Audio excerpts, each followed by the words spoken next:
These are the oldest stories, online at oldeststories.net. The year is about 1121 BCE.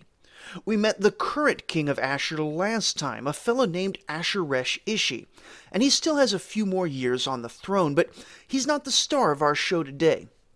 Down in Babylon, King Ninurta-Nadin-Shumi just attacked the Assyrians, and seems to have botched things a little bit. We have various very light indications that the objective military strength of Babylon was slightly above all of its neighbors for a few decades around this time, and when Ninurta-Nadin-Shumi came home after having lost a potentially winnable war, various courtiers at the capital conspired with his son to have him killed and replaced. There are some things about this that don't make sense, though. It isn't clear that Ninurta-Nadin-Shumi actually lost the war. We are in a very interesting historical period where nearly everything we know about warfare at all comes from Assyrians, and the Assyrians have a tendency to claim absolute victory in every conflict for obvious political reasons. The Babylonians, however, especially after the fall of the Kassite dynasty, are almost completely silent on the subject of war, even when they might actually be winning. The one exception, the Elamite War that we're going to discuss today, is remembered for centuries afterward, yet the only mentions in this period are almost incidental accounts giving just the necessary background into the Elamite conflict to explain some economic or legal or religious detail that the author actually cares about. Broadly speaking, economics and religion were what Babylonians wrote about during this period, and even much of that is scanty. With all that said, when we do read about Ninurta-Nadin-Shumi's attack on Assyria, he pushed pretty far north. In fact, no Babylonian king will reach Arbail or anywhere close to that far north in subsequent campaigns for a very, very long time.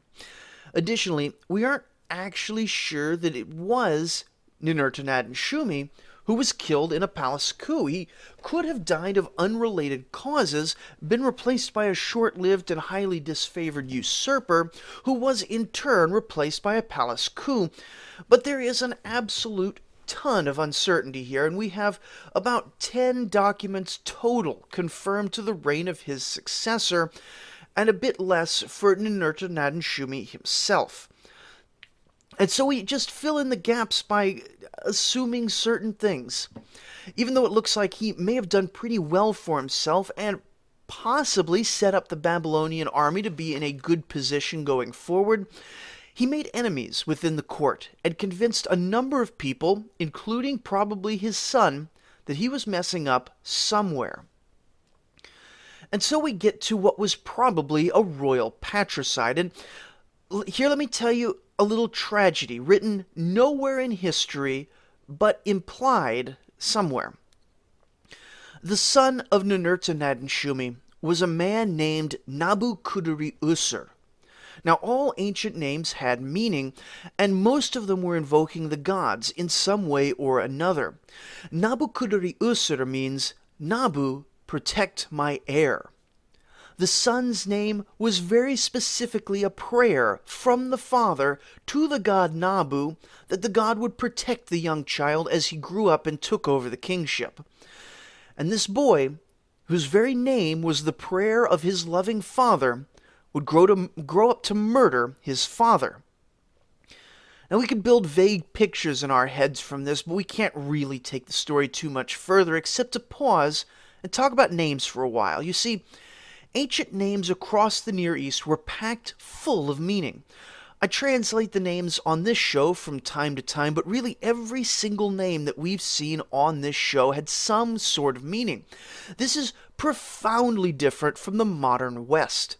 My own name is James, and it means nothing. I was named because my father was James, and his father was in fact also a James, and past that it gets a little bit fuzzy, but the name bounced around the family tree for a while, and ultimately comes from, of course, the biblical James of the New Testament, likely the one called the brother of Jesus. And even then, That James is almost certainly named not for its meaning, but after the earlier Old Testament patriarch Jacob, because of course Jacob and James are the two same names in Hebrew. But that original Jacob was not named arbitrarily. That original Jacob was named in a pun, which can both mean to follow after and may God protect. And of course, the name gets an extra pun when he does in fact supplant his brother. But if we look at certain other cultures, like the Native Americans, many of whom are most famous in their literally translated names like Sitting Bull or Crazy Horse, or if we look at modern Chinese culture where parents still consider the underlying meanings of the characters used when naming a child, and we can sort of get that there's a spectrum to how significant a name is in a culture, or at least the name's meaning. In the US, we're kind of at one extreme end. My name means essentially nothing, and my parents picked it with very little consideration beyond lineage. On the opposite side, the Lakota chief Sitting Bull's name had so much complexity in origin and meaning that it takes Wikipedia a full paragraph just to summarize the full meaning of this guy's name. And then there's also space in the middle. Consider the current leader of China, Xi Jinping.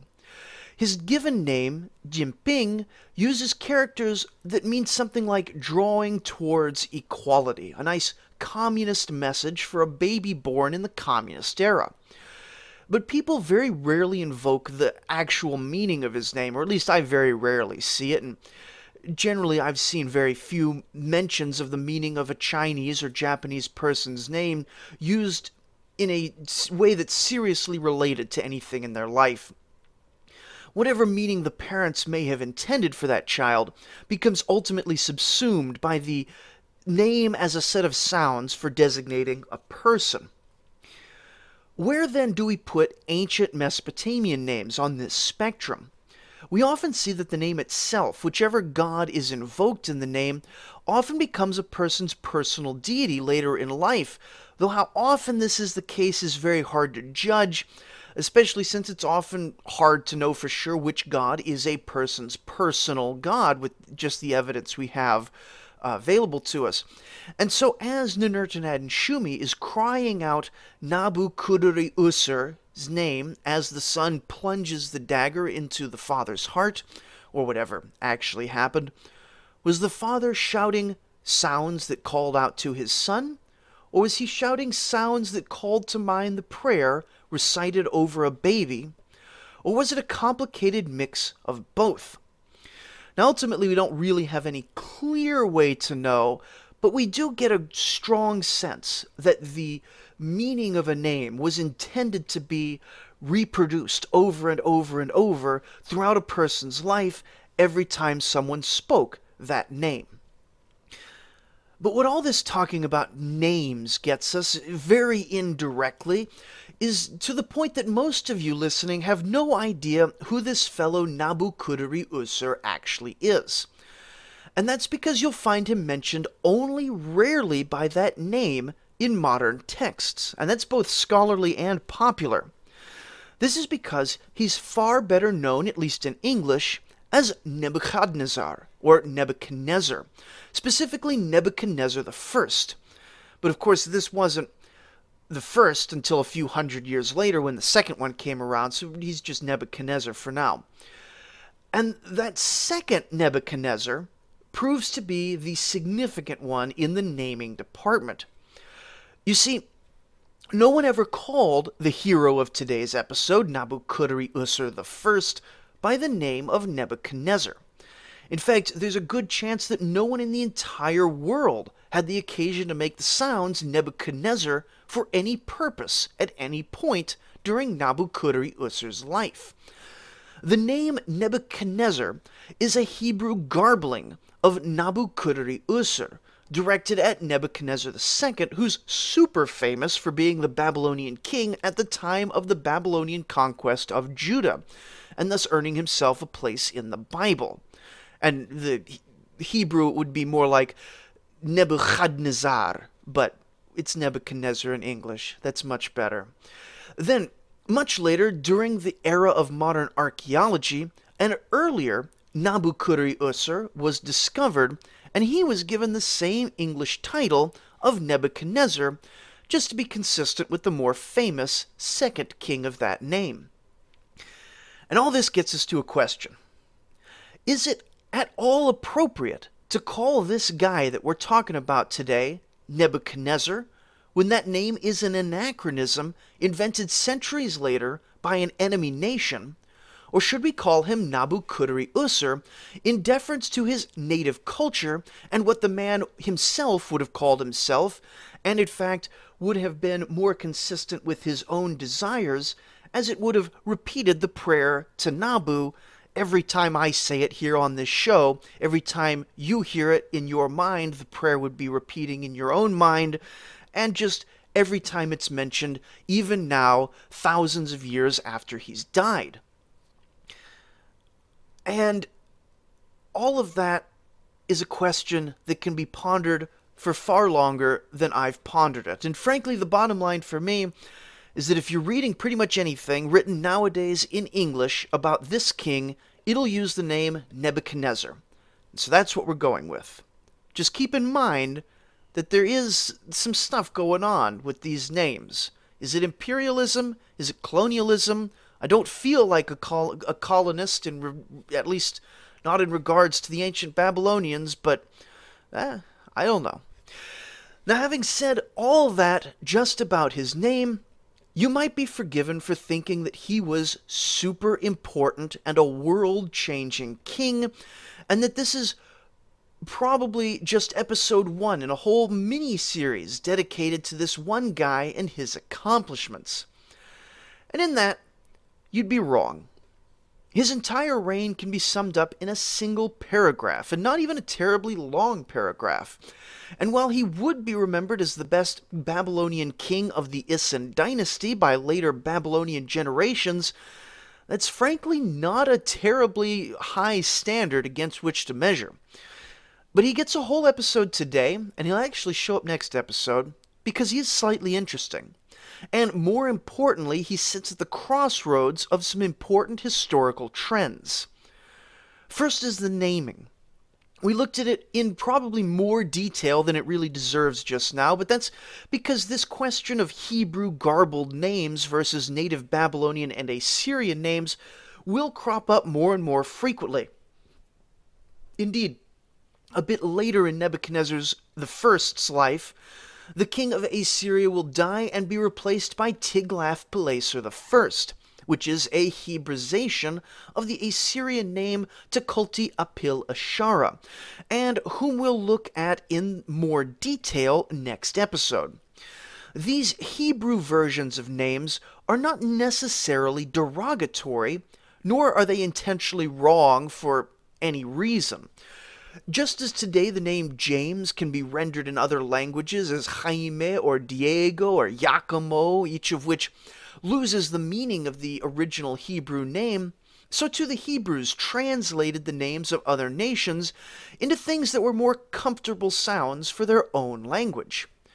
Now going forward, I'm probably going to keep mentioning the original names and their meanings when I have them, but for the most part, guys with Hebraized names will, following general academic and, let's be honest, Wikipedia practice, get those Bible names applied to them, even when it is anachronistic, as it is now. Anyway, the other important thing about Nebuchadnezzar I is that he had a little war with the Elamites that would be celebrated in literature for hundreds of years afterwards. But we're going to save that for last because it was probably in the second half of his reign. I say that like we know anything, but honestly we can place almost nothing in his reign chronologically, and so we just make up an order that sounds compelling, using tiny bits of evidence to guide us. And so we start again, in probably around 1121 BCE. Nebuchadnezzar was probably involved in killing his father, but aside from that, he takes over the throne with minimal issues that we know about. His early domestic priorities are not clear to us. Probably a fair bit went on as he tried to stabilize his new regime, but on the military front, it seems likely that he made his first moves quite soon, maybe within the first few years.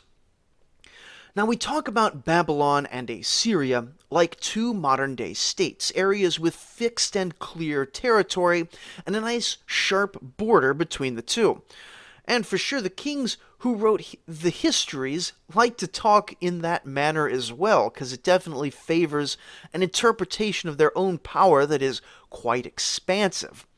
But in reality, and especially in the still chaotic times following the Bronze Age collapse, the border region is much more in flux than that. Authority was not wielded over tracts of land, but over individual cities and towns, and often those towns were aligned more like with one side over the other than actually subject to them in the sense of a modern nation. And it was these border areas that Nebuchadnezzar likely turned his attention to first of all. Now, some of these housed nomads who were harassing Babylonian farmers, and these needed to be discouraged with violence. Some Babylonian-aligned towns were wavering in their loyalty, either because of Nebuchadnezzar's father's death or because of matters in local politics that are just completely lost to history. And these needed probably just to have the troops marched through to remind everyone who was in charge. Now, some towns, especially on the eastern and western fringes of the border, likely thought that they were far enough away to just do their own thing, which was an error that needed correcting. And of course, some towns were straight up Assyria aligned and needed to be poked with sharp sticks until that alignment was corrected. We don't know how many campaigns Nebuchadnezzar led in his lifetime, but there are reasons to think it may have been a large number. This is, in other ways, the peak of Babylonian military power for the next few centuries, which, spoilers for 3,000-year-old history here, is mostly going to be Assyria-dominated for quite a while. Since he likely felt that he could use his military might to plunder small towns and discourage others from plundering his own small towns, it stands to reason that he would use that power. Now, all this poking and prodding made Nebuchadnezzar bold. He had not yet struck at Assyria itself, however, because there was a truce that had been established between his father and Ashur-resh-ishi, who's still king up in Ashur. Now, at some point in the early years, though, Nebuchadnezzar decided that truces are for people who can't win battles, and launched a campaign north against the towns of Zaku and Edu. Now, Zaku had been attacked by Nebuchadnezzar's father, but Edu was about 40 miles south of Arbail, the high-water mark of his father's campaign. Now, why these two targets were chosen is unclear. Historians also say it isn't clear why Nebuchadnezzar would attack, though I would think that the need to defeat a major enemy for political reasons, as well as the desire for plunder and conquest, would together be more than enough reason. Now, the only source for this war comes from the Assyrians, who claim that it was a complete victory for the north.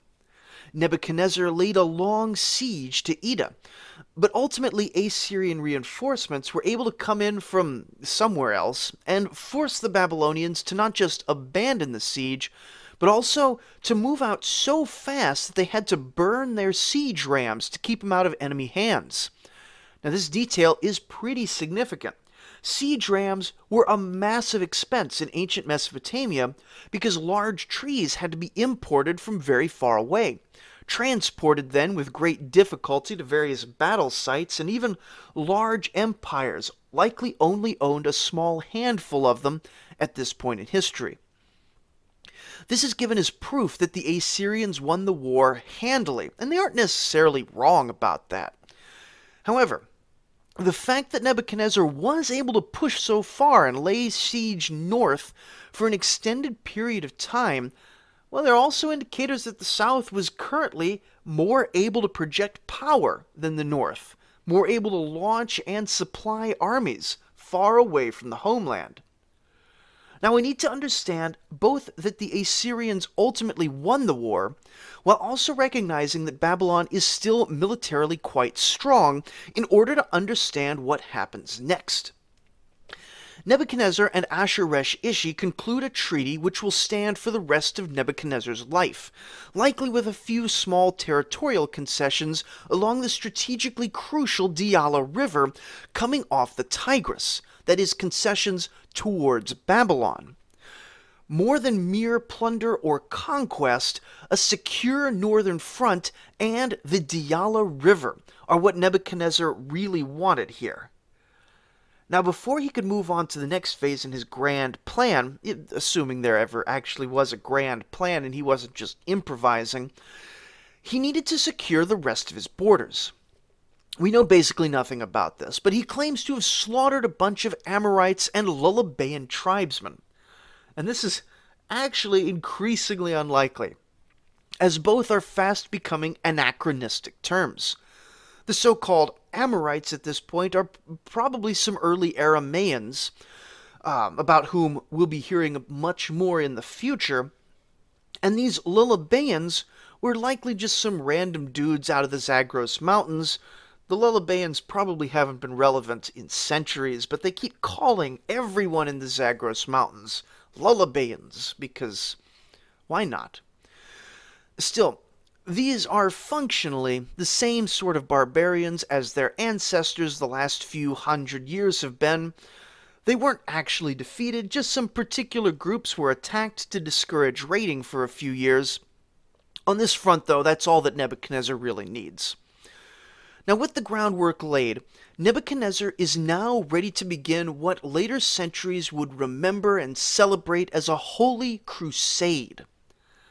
Now, you'll meet some in life who are very convinced that only the Abrahamic religions are capable of things like jihad and crusade, and they typically treat this as a sign of some unique brutality or barbarism inherent in monotheistic or Abrahamic faiths.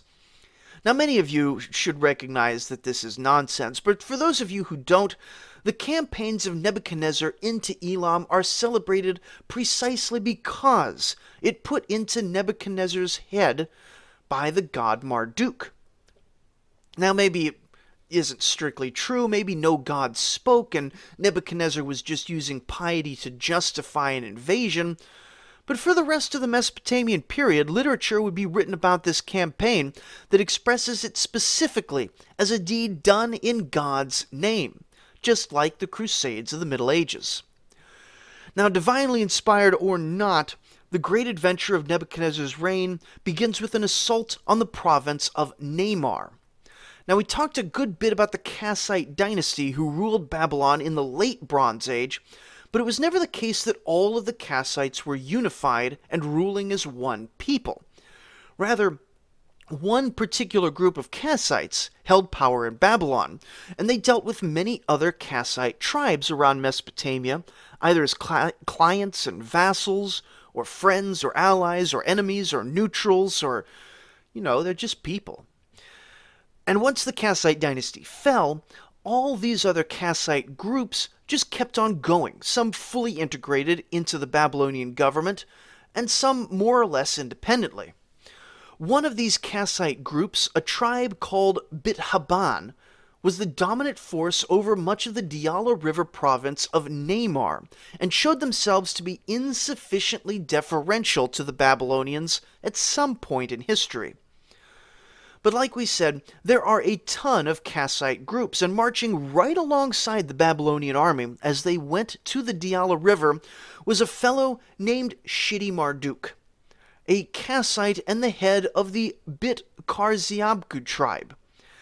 Now, Shidi Marduk, which the name definitely doesn't mean what it means in English, is significant because it is from his own war memorial that he would establish later in life that we get probably the most compelling ancient war narrative since the Battle of Kadesh.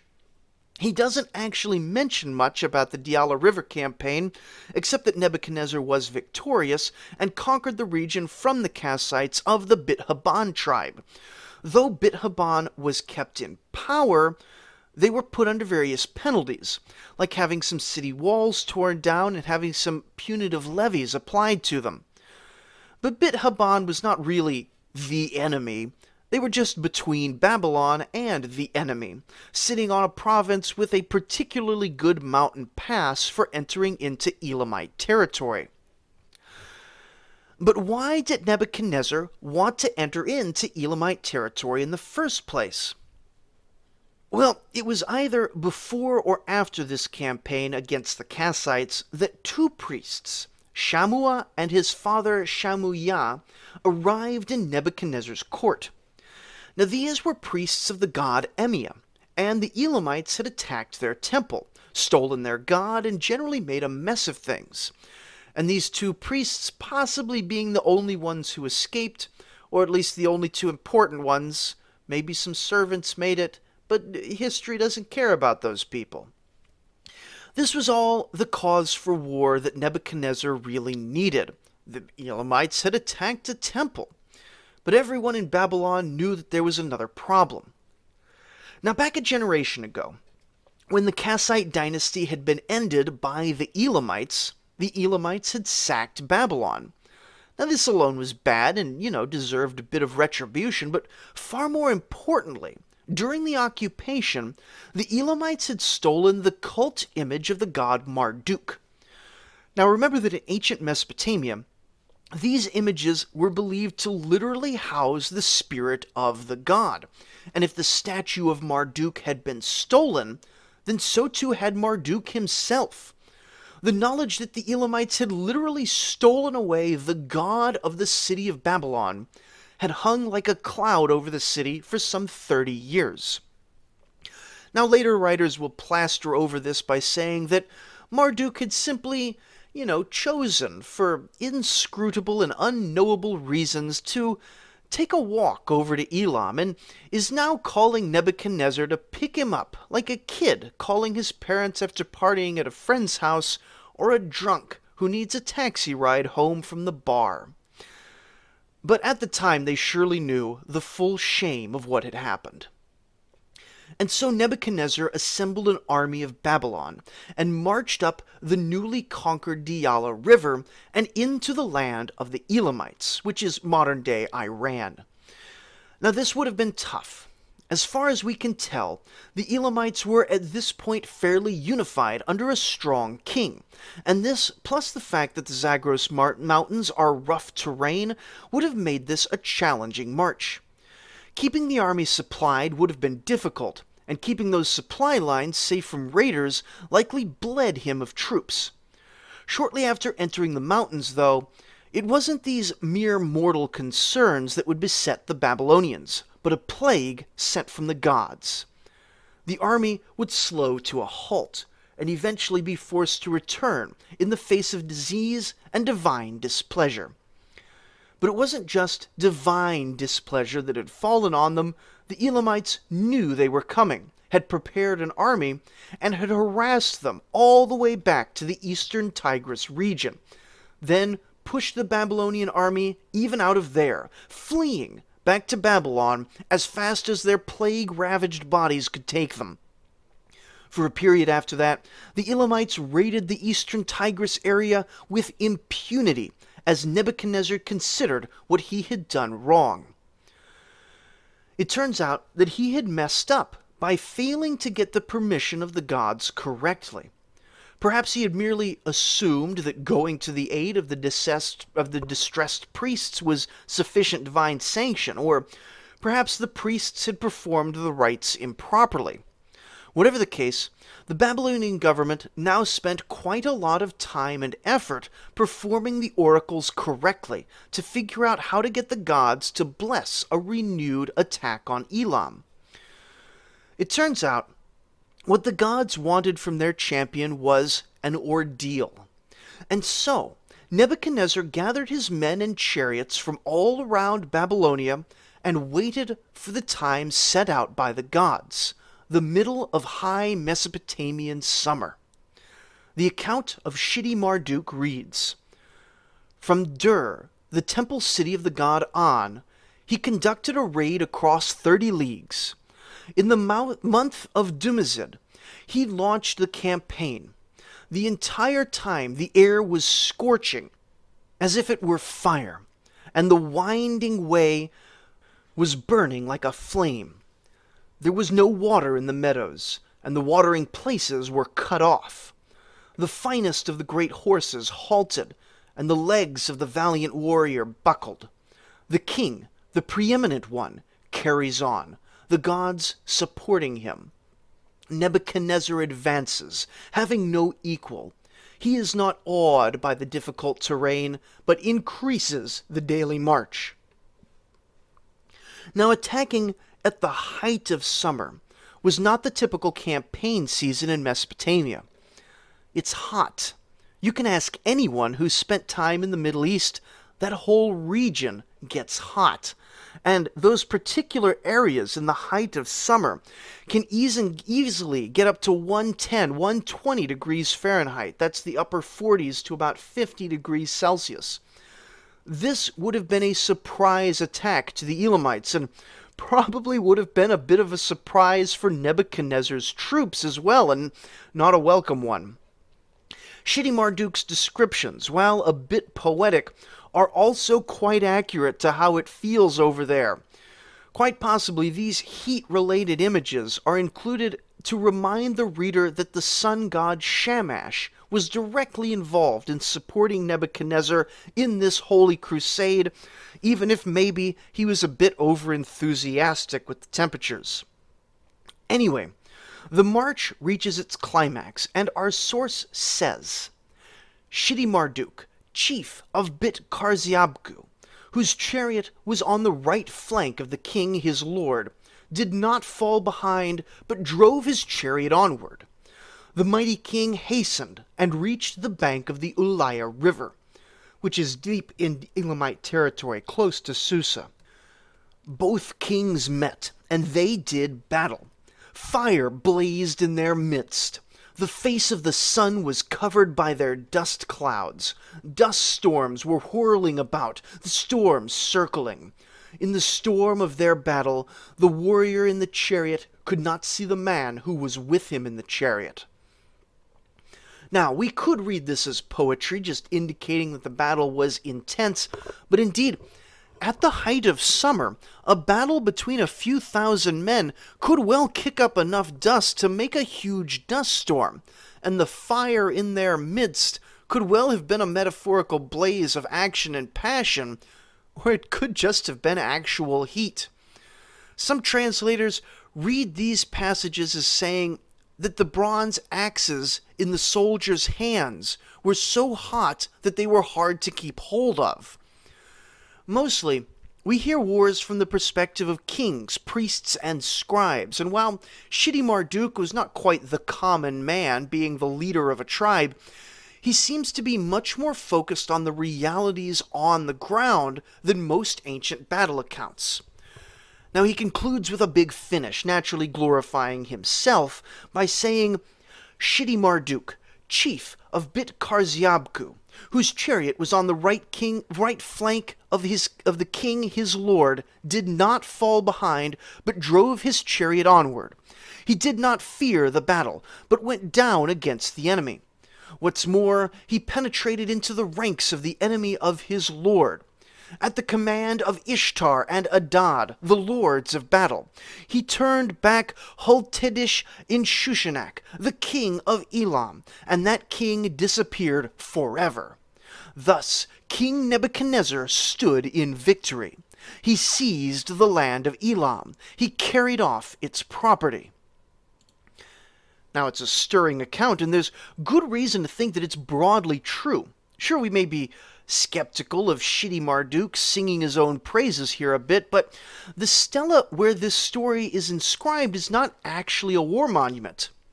The bits that I've just read you are the prologue of a legal document in which Marduk is confirmed as leader over Bit-Karziabku, and his tribe is given special privileges in that Kassite province of Namur on the Diyala River.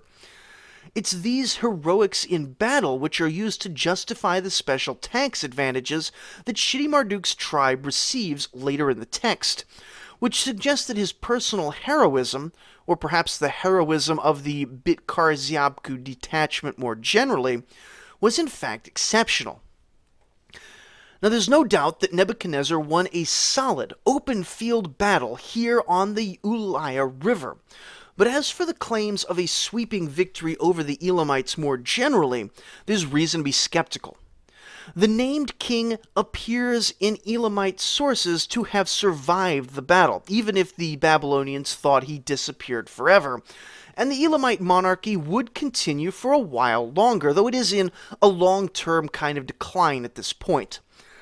It is possible that Nebuchadnezzar used the opening from this battle to very quickly sack the city of Susa, though for some reason he was restrained in what he was able to take back. An alternate interpretation is that following the battle he entered into a negotiation with the Elamite king in which he demanded the return specifically of certain cult items, and did not receive a whole bunch of wealth more broadly.